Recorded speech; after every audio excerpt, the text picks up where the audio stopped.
O Corinthians tem no Mateuzinho o seu próximo anúncio. Mateuzinho, lateral direito do Flamengo, ele foi liberado... Aquela troca morreu. Morreu. Só para lembrar, né? O Corinthians, antes mesmo de Augusto Melo se tornar o presidente, ele colocou no ar a possibilidade de mandar o Fausto Vera para o Flamengo e receber em troca o Mateuzinho e o Thiago Maia. Não houve um acordo entre o Flamengo e o Corinthians em relação ao Fausto Vera, enfim. Agora a negociação que está prestes a ser anunciada é a vinda do Mateuzinho por empréstimo de uma temporada. O Mateuzinho concordou, o Flamengo liberou o atleta, está passando por exames médicos e o anúncio deve acontecer ao longo do dia. Temporada passada ele andou muito machucado, mas ele é muito... São dois laterais bem ofensivos. Né? Ele é bem ofensivo e ele é muito mais jovem que o Fagner, né? Eu acho que nisso aí o Fagner leva essa desvantagem. O ano passado ele não fez uma temporada regular como ele costuma fazer, uma temporada boa, e esse Mateuzinho é uma bela opção. O Corinthians sofreu demais, porque mesmo com o Fagner ruim, num momento não tão bom, não tinha ninguém para botar. Agora, eu colocava sempre o uruguaio lá, improvisado. Bruno Mendes, Mas agora com o Mateuzinho, o Corinthians vai ter um lateral bom para jogar ali pelo lado. Independente, o Fagner tem que ter uma sombra, dá muito tempo no clube, às vezes se você olha para quem está disputando vaga com você e você não vê sombra, esquece. Você não tem como você evoluir. Chega uma hora, você está muito tempo no clube, você precisa evoluir, e a evolução passa por um cara à sua altura. Eu estou com o Veloso. Mateuzinho, um atleta jovem, tarimbado já, jogando pelo Flamengo, um time de massa, uma excelente contratação. Se ele vier com o passe estipulado, não sei se volta não. Vamos começar então pelo Flamengo, porque o time vai viajar amanhã para Manaus para fazer a estreia no Campeonato Carioca e depois o elenco principal vai para Orlando para fazer a pré-temporada nos Estados Unidos até o final de janeiro. E aí a gente já sabe quem viaja ou não, e isso dá algumas indicações para a central do mercado. Por exemplo, o Thiago Maia está liberado da viagem, não vai viajar para Manaus, porque nos próximos dias ele deve estar indo para Porto Alegre para acertar com o Internacional.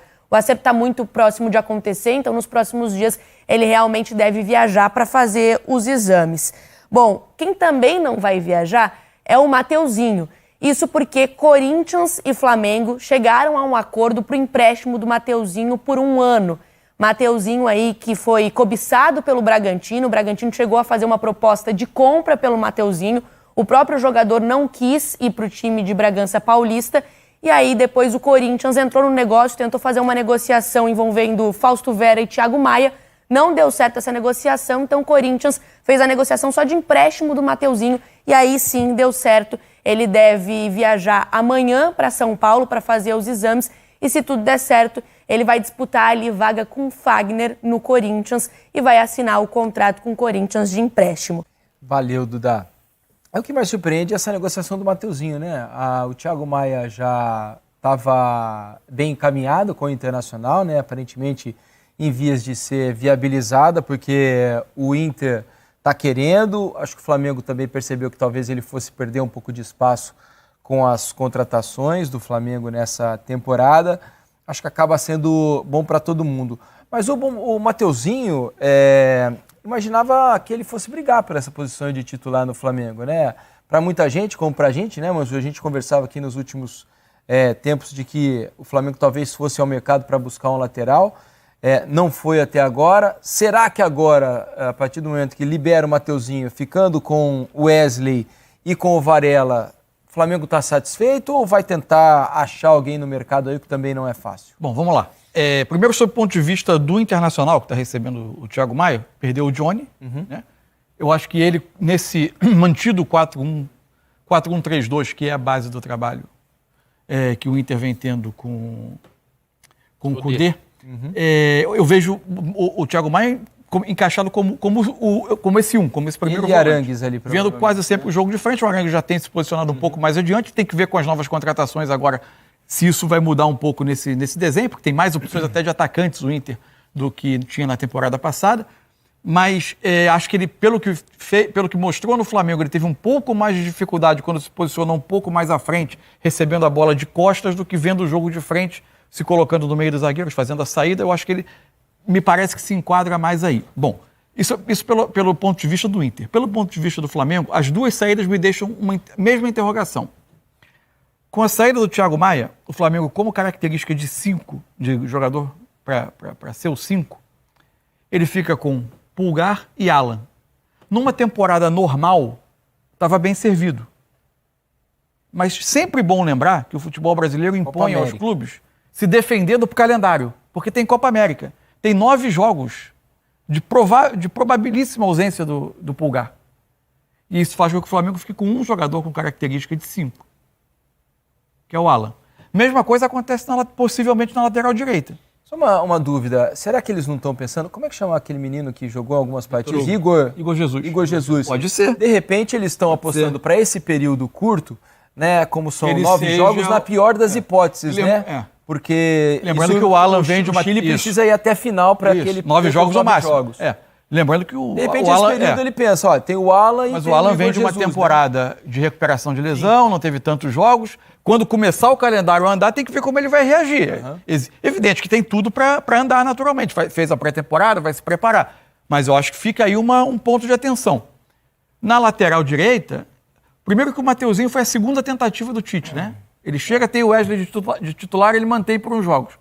Depois ele começa a apostar nos 2 pontas e ele pareceu entender que o Mateuzinho podia dar um pouco mais a ele do que o Wesley, que tem muita dificuldade de jogar por dentro, que o Mateuzinho podia dar um pouco mais por dentro, chega a fazer alguns jogos até com um bom nível. O primeiro tempo dele contra o Fluminense, num jogo que acaba 1-1 no Maracanã, o Mateuzinho joga como um lateral por dentro, participa inclusive do lance do gol do Arrascaeta. Ele até vai bem, mas logo depois o Tite termina a temporada apostando no Varela. Fica um Varela e o Wesley, de novo. Varela é um possível nome de Copa América.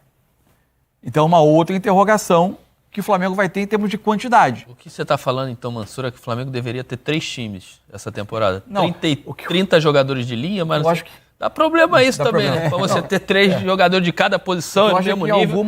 Isso para dar um problema também. Mas no meio é mais simples, né? Porque no meio você consegue jogar, às vezes, com 2 juntos. Então, e por isso eu não vejo necessidade de você ter 3 camisas 5, 3 primeiros volantes. Eu acho você consegue, em alguma emergência, consegue, eu acho que, fazer algumas modificações pontuais ali. Você bota 2 segundos volantes que saem um pouquinho de frente, ou joga com um só também, porque... Depende dos jogos também, né? Tem que ver quais são esses jogos. Se o Léo Ortiz vier, por exemplo, ele pode jogar nessa posição também, já fez no Bragantino, né? Não muito tempo, mas chegou a jogar alguns pedaços de jogos como volante. Eu acho que talvez o Flamengo... de gestão de grupo também, e talvez evitar um investimento para um número talvez pequeno de jogos ali, de necessidade mais aguda, né? Lembra que eu te falei também, foi dos zagueiros, né? Do Flamengo? Cara, cadê a categoria de base, né? Se você tem que... Esse terceiro reserva... É para ser um cara de categoria de base, para você começar a moldar, começar a ensinar, o Igor Jesus até quando entrou, começar a dar rodagem para ele também aparecer, desabrochar, para ser um possível jogador titular mais na frente, senão só vai ser contratação, né? O Flamengo precisa de 3 jogadores para cada posição todo ano. É muita coisa para você gerir um elenco. Obviamente, o Flamengo tem essa... responsabilidade de estar sempre brigando por todas as competições até o final. Você tem que ter um elenco qualificado, mas você também ter 3 jogadores para cada posição do mesmo nível, cara, você ter praticamente 10, 11 jogadores que nem no banco vão ficar, para você administrar isso, é difícil. Só que eu acho que assim, é importante ter... um período óbvio. 25% do campeonato. O que você pontua é um período... E acho que a lateral, por exemplo, hoje, o Flamengo do lado esquerdo só tem um. O Ayrton. Tá tentando Vinha, né? Tá lá tá tentando para isso. A lateral, por exemplo, você eventualmente inverte um lateral de lado, numa necessidade desse período de 9 jogos. Mas hoje não dá para fazer. Nas laterais, o cobertor hoje fica bem curto. Sim, o lateral esquerdo, sim. Não, se você só juntar as duas, você fica com 2 para um lado e 1 para o outro. Talvez o Léo Pereira jogando por ali, né? Numa necessidade, já o fez também, né? Enfim, é uma questão de se adaptar também. Você não vai acreditar na reviravolta. Mateuzinho, o talentoso lateral, escolheu o Corinthians por um motivo surpreendente. Descubra o que o levou a essa decisão incrível. Mateuzinho decidiu jogar no Corinthians porque o Flamengo disse que ele seria o terceiro na fila do técnico Tite. Isso significava que ele teria poucas chances de jogar na temporada de 2024. O Corinthians fechou um acordo para ter Mateuzinho por 1 ano. Ele vai competir com Fagner pela posição, e o Corinthians pode até comprar o jogador no final. O Flamengo pediu uma condição estranha, em que se o Corinthians quiser que Mateuzinho jogue como titular contra o Flamengo, terá que pagar uma multa. A transferência de Mateuzinho para o Corinthians está quase certa. Após exames e assinatura do contrato, será oficial. Importante, o Mateuzinho ainda tem contrato com o Flamengo até dezembro de 2026. Não perca nenhum detalhe desse movimento no mundo do futebol. Inscreva-se agora para ficar por dentro de todas as novidades e surpresas que estão por vir.